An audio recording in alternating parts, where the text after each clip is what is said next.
Business पर आपका स्वागत है। आप देख रहे हैं पावर ब्रेकफास्ट। आपके साथ मैं हूं मानसी दवे। नए हफ्ते की शुरुआत हो रही है। हम उम्मीद करते हैं कि काफी एक्शन पैक रहे आपका यह नया हफ्ता और इस नए हफ्ते में ढेर सारा एक्शन और ढेर सारा फायदा भी आपको मिलता दिखे। चलिए शुरुआत विदेशी बाजार के संकेतों को समझकर ही कर लेते हैं। एक्शन और ट्रिगर्स इवेंट्स काफी सारे विदेशी बाजार से इस हफ्ते में आने वाले हैं, जिसके चलते फोकस रहेंगे विदेशी बाजारों पर। लेकिन शुक्रवार के दिन की अगर बात करें तो कोरोना की चिंताएं हावी होती हुई दिखी, साथ ही राहत पैकेज में देरी की आशंका रही, जिसकी वजह से अमेरिकी बाजार में गिरावट देखने को मिली। करीब 160 अंकों की गिरावट डाउ में देखने को मिली। नैस्डैक में 300 अंकों की गिरावट के साथ हमने ट्रेड देखा है।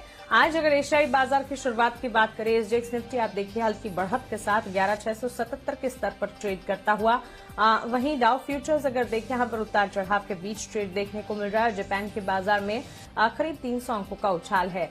लेकिन शुक्रवार के ट्रेडिंग सेशन में अमेरिकी बाजार में क्या हुआ, एशियाई बाजार के लिए आज कौन से ट्रिगर्स अहम है, विदेशी बाजार के संकेत विस्तार से अब समझ लेते हैं दीपांशु भंडारी से। थोड़ी ही देर में जी बिजनेस के मैनेजिंग एडिटर अनिल सिंह भी हमारे साथ जुड़ेंगे। आज के लिए पहली रणनीति वो हमें बताएंगे। दीपांशु गुड मॉर्निंग, बताएं विदेशी बाजार में क्या हो रहा है। Good morning Mansi. काफ़ी अहम हफ्ता है, आप कह सकते हैं कि इस पूरे साल में, और ये काफ़ी इवेंट पैक्ड ईयर रहा है, बट इस पूरे साल का सबसे अहम हफ्ता शुरू होने वाला है क्योंकि कल शाम अमेरिकी चुनाव है। जब नतीजा आएगा तब नतीजा आएगा, बट डेफिनेटली सबसे बड़ा इवेंट है इस साल का ग्लोबल मार्केट्स के लिए। और इसके अलावा US Fed, bank of England की पॉलिसी आने वाली है और फिर end of the week Friday को अमेरिका का जॉब्स डेटा भी आएगा। उससे पहले अगर आप देखें तो अच्छी शुरुआत के संकेत आ रहे हैं। जहां तक एशिया के बाजारों का सवाल है, एसजीएक्स निफ्टी भी ठीक ठाक बढ़त दिखा रहा है। डाउ फ्यूचर्स हालांकि आपको 50 अंक नीचे दिखेंगे अभी, पर 2-3 घंटे पहले डाउ फ्यूचर्स 200 अंक नीचे थे, तो वहां से भी आप देख रहे हैं कि अच्छी रिकवरी हुई है। पर फ्राइडे को एक बार फिर से उतार चढ़ाव वाला सेशन रहा अमेरिकी बाजारों में और डाउ 160 अंक फिसलकर बंद हुआ। हालांकि दिन के निचले स्तरों से अच्छी रिकवरी रही थी डाउ में।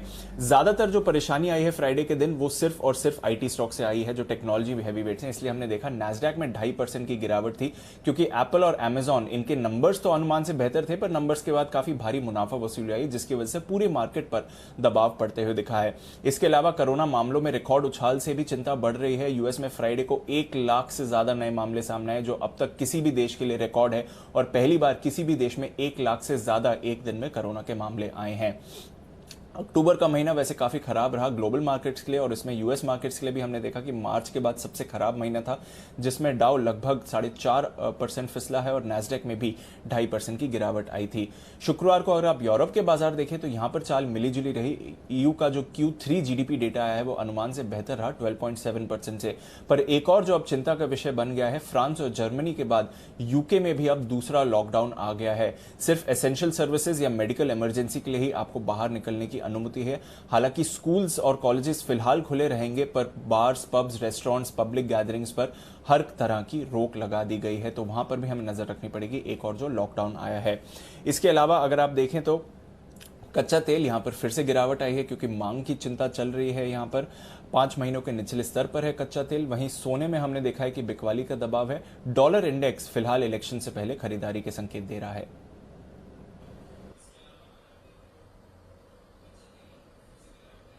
बिल्कुल दीपांशु, शुक्रिया ये तमाम जानकारी के लिए और हमारे साथ जुड़ने के लिए। आप जान लेते हैं कि शुक्रवार के कारोबारी सत्र में संस्थागत निवेशकों ने क्या किया।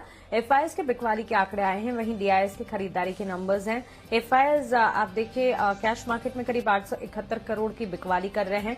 वहीं वायदा बाजार में एफआईएस की तरफ से 114 करोड़ की बिकवाली के आंकड़े हैं। कैश मार्केट में डीआईएस की तरफ से 631 करोड़ की खरीदारी है। तो डीआईएस की खरीदारी है, वहीं एफआईएस कैश मार्केट और वायदा बाजार में कर रहे हैं बिकवाली। अब सीधा रुख करते हैं हमारे स्पेशल सेगमेंट का, जहां हम रोज बात करते हैं जी बिजनेस के मैनेजिंग एडिटर अनिल सिंह जी से।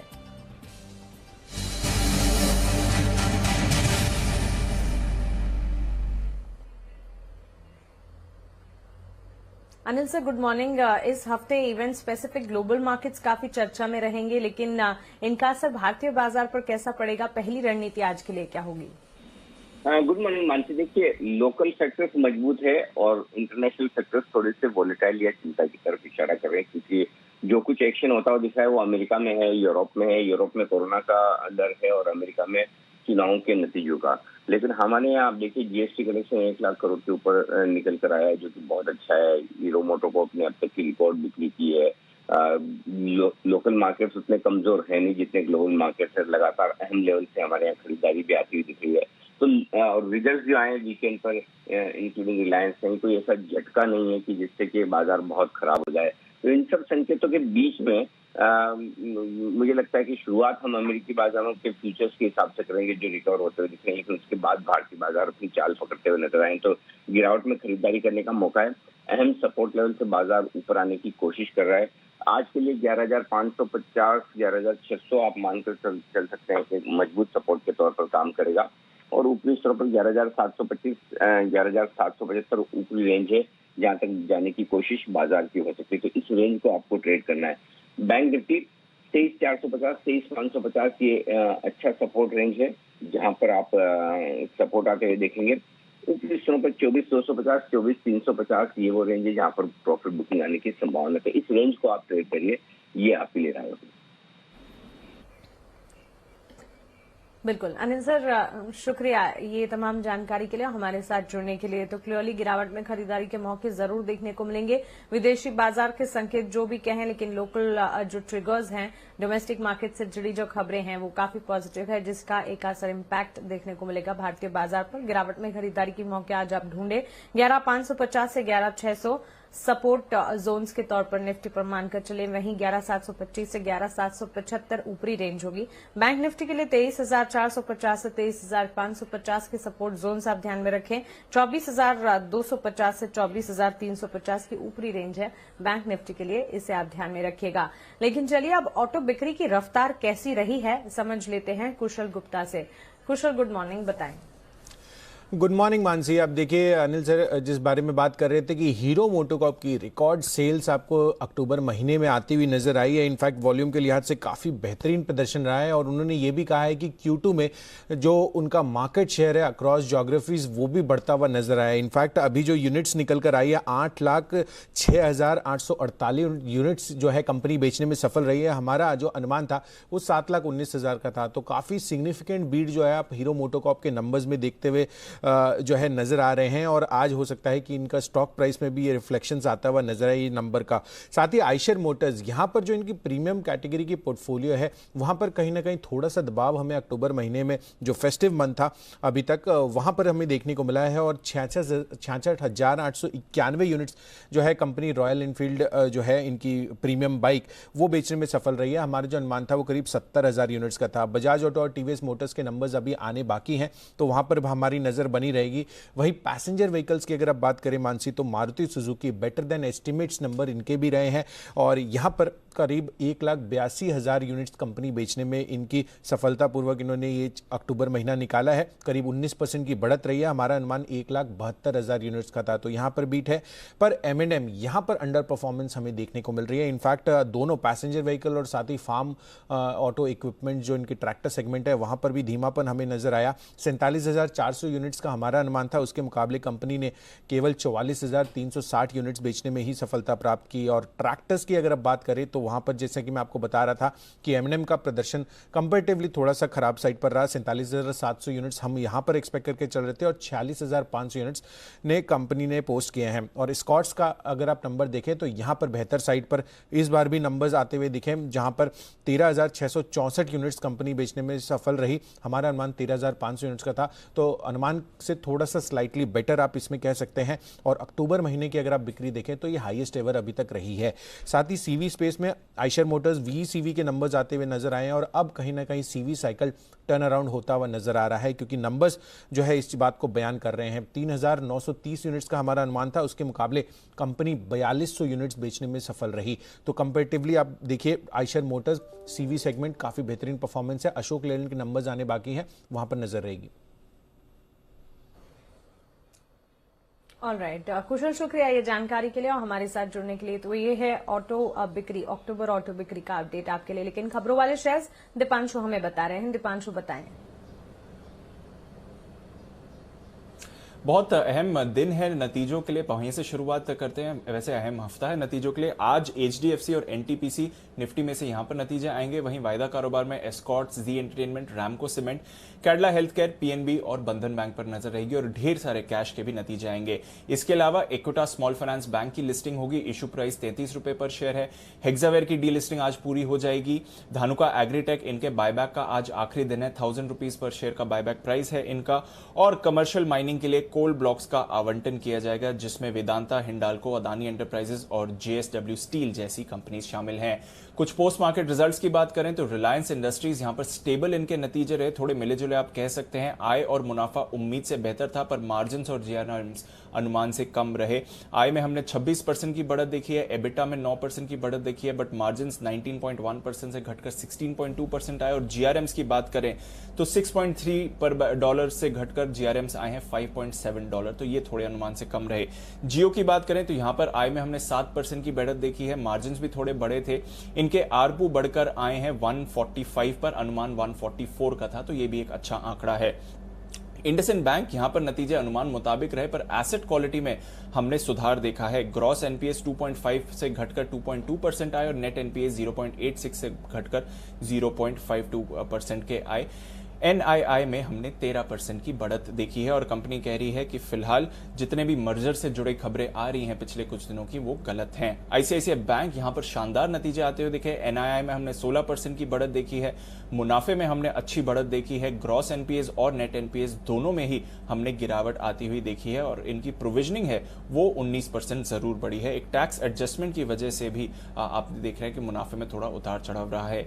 यूपीएल यहां पर नतीजे अनुमान मुताबिक रहे, बल्कि थोड़े आप बेहतर ही आपको कहना पड़ेगा। आय में 14% की बढ़त देखी है, मार्जिन में हमने स्थिरता देखी है, हालांकि अनुमान से थोड़े कम थे मार्जिन, और मुनाफा 6% बढ़कर आया है एकदम अनुमान मुताबिक। मैक्स फाइनेंशियल यहां पर काफी मजबूत नतीजे रहे। आय में 50% की आपने बढ़त आती हुई देखी है। एबिटा में हमने 32% की बढ़त देखी है, बट मुनाफा 48% गिरकर आया है। आईडीएफसी बैंक कैश में से यहां पर अच्छे नतीजे आपने आते हुए देखे। एनआई मजबूत रही, ग्रॉस और नेट एनपीएस दोनों में गिरावट रही। और फाइनली जस्ट डायल नतीजों के हिसाब से काफी कमजोर नतीजे रहे। अनुमान था अच्छे नतीजों का, पर 31% आय गिरकर आई है, एबिटा 33% गिरा है, मार्जिन में हमने थोड़ा कॉन्ट्रैक्शन देखा और मुनाफे में लगभग 38% की गिरावट है।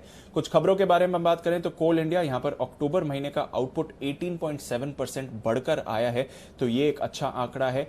जी पावर इंडिया की तरफ से सफाई आई है, ये कह रहे हैं कि जी पावर इंडिया भारत में अपना कोल कारोबार शुरू रखेगी। इनके फिलहाल 10 एग्जिस्टिंग प्रोजेक्ट्स हैं जहां पर काम चलता रहेगा और आने वाले सालों में ये नए कोल प्रोजेक्ट्स के लिए भी बिडिंग करेंगे। इनके पास ऑलरेडी जी से लाइसेंस है उनकी टेक्नोलॉजी भारत में यूज करने का और वो इसका इस्तेमाल करेंगे। हालांकि इनकी पेरेंट जी ने कहा है कि अब वो ग्लोबली किसी भी नए कोल प्रोजेक्ट में हिस्सा नहीं लेंगे, पर जी पावर इंडिया क्लैरिफाई कर रही है कि वो भारत में अपना कोल कारोबार शुरू रखेंगे और आगे और प्रोजेक्ट्स के लिए भी बिड करेंगे। और फाइनली फ्यूचर रिटेल, इन्होंने एनएससी बीएसई को चिट्ठी लिखी है।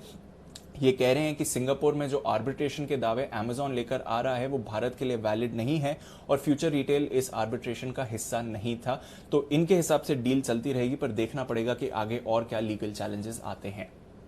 सिक्योरिटीज के वीके शर्मा ने ऑप्शन की दमदार रणनीति बताई है, आइए उसे देख लेते हैं। इकलौता ऑप्शन लेके आया हूँ वो है बीपीसीएल।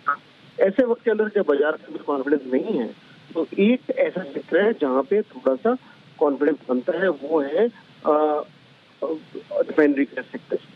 क्रूड की प्राइसेस काफी गिर चुकी हैं, तो इनके लिए थोड़ा राहत का विषय है। और 360 रुपए की कॉल में बीपीसीएल के अंदर सजेस्ट कर रहा हूँ 14.3 रुपए पे लेने के लिए।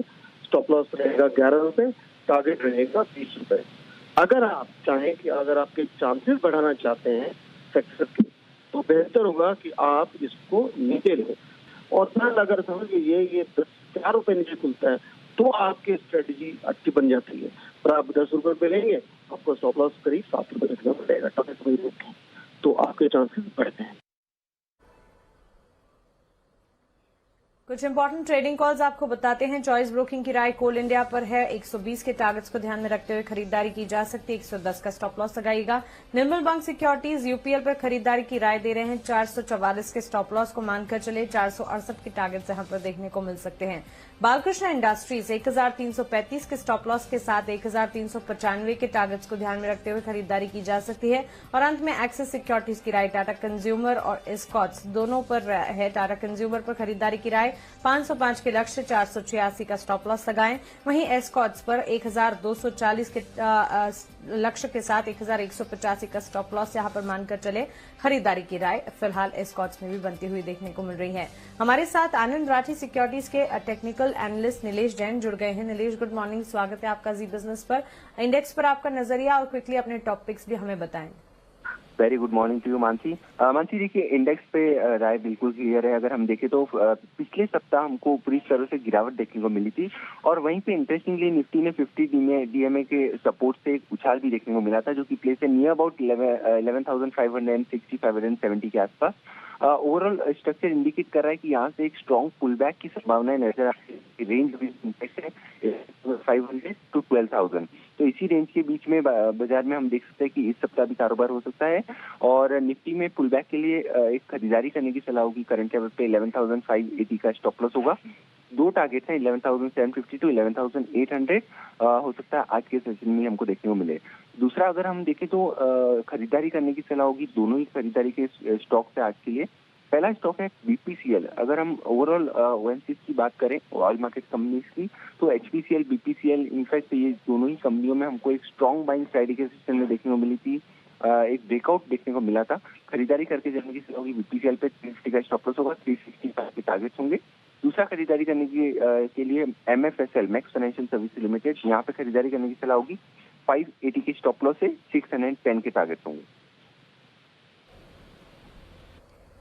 बिल्कुल नीलेश, शुक्रिया ये तमाम जानकारी के लिए, हमारे साथ जुड़ने के लिए। मोतीलाल ओसवाल कमोडिटी से अमित सजेजा अब हमारे साथ जुड़ गए हैं। अमित, गुड मॉर्निंग, स्वागत है आपका जी बिजनेस पर। सबसे पहले गोल्ड, सिल्वर और साथ ही क्रूड पर अपना नजरिया बताएं। जी नमस्कार। गोल्ड और सिल्वर में हमने पिछले हफ्ते फ्राइडे को एक रिकवरी आते हुए देखी है पिछले 2 हफ्तों के लोज से। मुझे लगता है कि ये जो रिकवरी है जारी रहेगी। गोल्ड की अगर मैं बात करूं तो 50,500 के करीब एक बार बाइंग इनिशिएट की जा सकती है 51,000 के टारगेट के लिए। और सिमिलरली सिल्वर में मुझे लगता है कि 60,400 के करीब मिले, यानी हल्की सी गिरावट मिले तो वहां पर एक खरीदारी इनिशिएट कर सकते हैं 61,500 के लक्ष्य के लिए। तो दोनों ही गोल्ड और सिल्वर में बाइंग के ऑब्जेक्टिव लेके चला जा सकता है। सिमिलरली मैं अगर क्रूड की बात करूं तो क्रूड में काफी भारी गिरावट है, क्योंकि डिमांड अभी भी कम होने की आशंका है, कम रहने की आशंका है और सप्लाई सफिशिएंट है। तो इसके चलते प्रेशर में है एज ऑफ नाउ। मुझे लगता है कि 2,730 तक अगर एक हल्का सा उछाल में तो वहाँ पर बुकवाली कर सकते हैं 2,780 के स्टॉक के साथ में, और लगभग 2,620 का लक्ष्य लेके चला जा सकता है।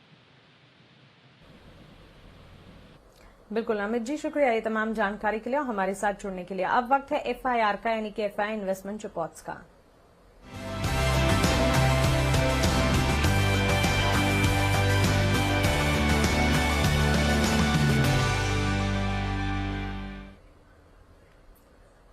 ब्रोकरेज रिपोर्ट्स लेकर सृष्टि शर्मा हमारे साथ जुड़ गई हैं। सृष्टि, गुड मॉर्निंग, बताएं।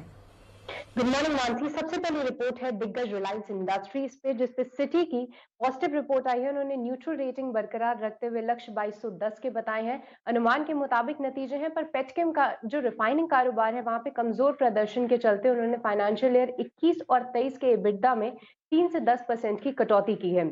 इसके अलावा आईसीआईसीआई बैंक पे काफी पॉजिटिव रिपोर्ट्स आई हैं। सभी ब्रोकर्स यहाँ पे खरीदारी की राय दे रहे हैं। सीएलएसए ने 500 से लक्ष्य बढ़ा के 560 कर दिए हैं। वहीं नोम्यूरा भी खरीदारी की राय के साथ 470 से लक्ष्य बढ़ा के 525 के दे रहे हैं, और सिटी ने भी खरीदारी की राय बरकरार रखते हुए 550 के कर दिए हैं। सभी पैमानों पे नतीजे काफी अच्छे हैं और आने वाले समय के लिए काफी पॉजिटिव आउटलुक बना के चल रहे हैं। ओके सृष्टि, शुक्रिया ये जानकारी के लिए, रिपोर्ट्स हमें बताने के लिए। और इसी के साथ पावर ब्रेकफास्ट में फिलहाल इतना ही। मुझे दीजिए इजाजत।